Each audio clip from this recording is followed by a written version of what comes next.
Assalamualaikum warahmatullahi wabarakatuh. Shalom, Om Swastiastu, Namo Buddhaya, salam kebajikan, salam kesejahteraan untuk kita semua.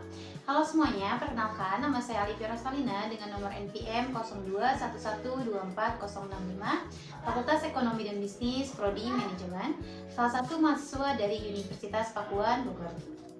Yang saya hormati Ibu Yeti Husnul Hayati selaku dosen pengampu mata kuliah Business Communication and Negotiation. Jadi tujuan dibuatnya video ini adalah untuk memenuhi salah satu tugas yang diberikan pada saat ujian tengah semester. Tanpa berlama-lama, marilah kita langsung masuk ke pembahasan inti, yaitu praktik pidato.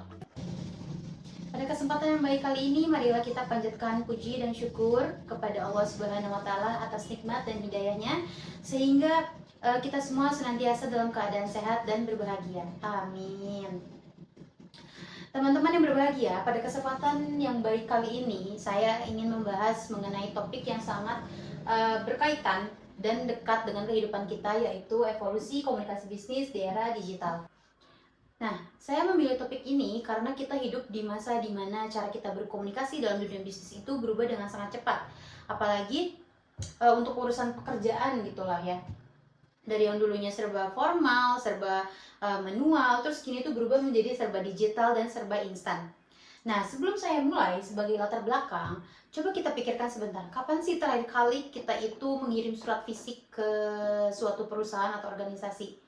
Mungkin sebagian dari kita tuh pasti menjawab udah lama sekali, atau bahkan bagi Gen Alpha tuh tidak sempat merasakan yang namanya mengirim surat fisik ke suatu perusahaan atau organisasi. Nah, itu tuh bukti bahwa komunikasi bisnis itu telah berubah begitu cepat karena perkembangan dari teknologi. Nah, sebagai pendahuluan, saya akan membahas mengenai dari pengertian komunikasi bisnis. Apa sih pengertian dari komunikasi bisnis itu? Jadi, komunikasi bisnis itu merupakan proses pertukaran informasi dalam konteks organisasi yang telah bertransformasi mengikuti perkembangan dari teknologi digital itu sendiri. Proses ini itu juga mencakup komunikasi internal antara karyawan dengan pimpinan, serta komunikasi dengan pelanggan, dengan mitra, dan investor. Nah, kemudian saya akan membahas mengenai komunikasi bisnis di masa lalu. Jadi, pada masa lalu itu komunikasi bisnis dilakukan dengan cara yang sederhana dan formal. Nah, beberapa media yang digunakan itu seperti surat, memo, fax, ataupun pertemuan tatap muka. Nah, jadi prosesnya itu memang terkesan lambat, tapi itu tuh memiliki nilai kesopanan dan etika yang tinggi. Nah, ketelitian berbahasa dan sopan santun itu menjadi kekuatan utama dalam menjaga profesionalitas. Jadi intinya itu komunikasi bisnis di masa lalu itu lebih menekankan hubungan personal dan kepercayaan. Lalu untuk komunikasi bisnis di masa kini, nah, seiring dengan perkembangannya teknologi, komunikasi bisnis itu kan telah bertransformasi besar ya. Jadi kita tuh sekarang tuh pasti udah familiar dengan berbagai platform yang sering digunakan. Contohnya seperti email, Zoom, WhatsApp Business, hingga LinkedIn. Nah, hasilnya komunikasi itu menjadi lebih cepat dan efisien dan mampu menjangkau seluruh dunia. Tapi di balik itu semua, itu tuh muncul juga tantangan baru, contohnya seperti information overload atau kelebihan informasi, ya kan. Terus yang kedua itu ada miscommunication text. Jadi karena tidak bertatap muka secara langsung, jadi kita tuh sering salah paham mengartikan suatu pesan gitu. Karena kan tidak ada ekspresi wajah juga. Kalau misalnya kita berkomunikasi secara langsung, itu kan kita bisa menilai ekspresi dari lawan bicara itu, seperti itu. Kemudian yang terakhir itu jadi ada pentingnya untuk menjaga etika digital dalam berinteraksi secara profesional. Nah, selanjutnya dari digitalisasi, saya juga ingin membahas mengenai apa saja sih manfaat dari digitalisasi. Nah, jadi yang pertama itu komunikasi kita itu bisa berlangsung lebih cepat dan mudah diakses kapanpun, ya kan. Nah, kemudian yang kedua itu kolaborasi lintas tempat menjadi lebih fleksibel dengan platform digital seperti Zoom ataupun Google Workspace. Contohnya itu seperti pimpinan suatu pimpinan organisasi itu tuh misalnya sedang melakukan perjalanan dinas keluar kota. Nah, sementara di perusahaan utamanya itu tuh ada problem yang mengharuskan si persetujuan dari si pimpinan itu tersebut. Nah, Jadi perusahaan tersebut itu bisa memanfaatkan yang namanya pertemuan secara digital gitu. Kemudian yang ketiga itu ada budaya kerja itu menjadi lebih adaptif dan inovatif. Kemudian yang terakhir itu ada produktivitas dan transparansi itu meningkat. Nah, bahkan tuh hubungan dengan pelanggan itu semakin luas berkat media sosial. Jadi pasarnya itu bisa lebih menjangkau lebih luas lah gitu, dari yang misalnya asalnya itu cuman dari dalam kota aja menjadi ke luar kota gitu. Nah, jadi bisa dikatakan digitalisasi itu membuat komunikasi bisnis itu lebih dinamis dan efisien. Jadi tuh walaupun digitalisasi ini banyak manfaatnya, tapi itu tuh dari kemajuan itu pun menuntut beberapa kemampuan baru. Nah, beberapa tantangan yang harus dihadapi itu antara lain tuh yang pertama itu ada information overload. Jadi terlalu banyak informasi itu bisa membuat kebingungan gitu atau salah paham gitu. Kemudian yang kedua itu ada miscommunication text. Nah, jadi di sini itu yang dimaksud itu adalah kesalahan persepsi dalam pesan teks. Jadi contohnya misalnya pengirim pesan itu bermaksud bercanda gitu, tapi si penerima pesan itu dia menganggapnya itu tuh serius gitu atau marah gitu. Nah, itu salah satu contoh dari miscommunication text gitu.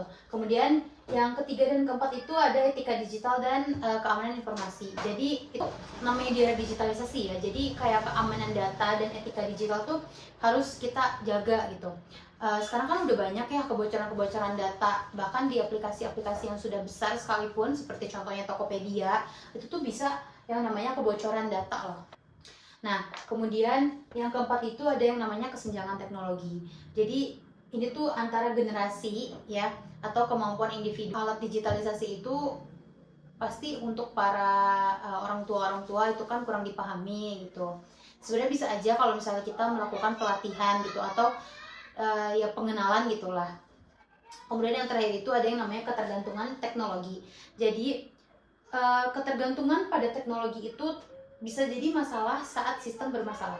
Nah, kalau misalnya kita benar-benar menggantungkan nih bisnis kita itu di suatu teknologi ya, di salah satu alat teknologi. Kalau misalnya sewaktu-waktu alat teknologinya itu bermasalah gitu, nah kita nggak bisa ngapa-ngapain, kita tuh nggak punya backupannya gitu.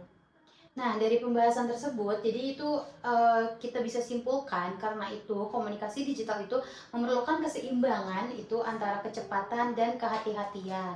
Nah, selanjutnya saya akan membahas mengenai masa depan komunikasi bisnis.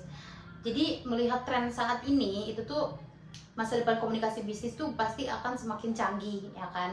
Apalagi di era revolusi 4.0 ini. Nah, jadi teknologi seperti artificial intelligence atau AI kita sering familiarnya gitu, sering menyebutnya, itu tuh mulai digunakan untuk mendukung layanan pelanggan melalui chatbot dan analisis data. Kemudian ada yang namanya virtual reality meeting. Jadi itu tuh akan memberikan pengalaman rapat yang lebih nyata dan interaktif bahkan dari jarak jauh gitu. Nah, tapi semua ini tuh membuat komunikasi bisnis menjadi lebih cepat, personal, dan berbasis data. Jadi artinya di masa depan itu kemampuan adaptasi digital dan inovasi itu akan menjadi kunci utama dalam keberhasilan bisnis. Nah, terakhir untuk kesimpulan, jadi dari pembahasan tadi itu dapat kita simpulkan bahwa komunikasi bisnis itu telah berevolusi dari cara yang tradisional menuju ke cara yang modern, yang serba digital gitu. Nah, digitalisasi itu menghadirkan beberapa tantangan, namun manfaatnya juga jauh lebih besar dalam meningkatkan efisiensi, produktivitas, maupun hubungan profesional. Jadi dengan hadirnya teknologi seperti AI dan virtual reality, itu tuh komunikasi bisnis masa depan akan menjadi semakin cerdas dan personal. Jadi oleh karena itu kita itu perlu terus mengasah literasi digital, kemampuan beradaptasi, dan etika komunikasi agar tetap relevan di era bisnis modern ini. Terakhir, sebagai penutup, saya ingin mengingatkan satu hal penting, yaitu teknologi memang mengubah cara kita berkomunikasi. Tetapi nilai utama dalam bisnis itu tetap sama, yaitu kepercayaan dan kolaborasi. Terima kasih atas perhatian teman-teman dan dosen pengampu mata kuliah ini. Semoga materi ini bermanfaat dan menginspirasi kita untuk terus beradaptasi dalam dunia komunikasi bisnis digital. Sampai jumpa di presentasi selanjutnya. Saya pamit undur diri. Wassalamualaikum warahmatullahi wabarakatuh.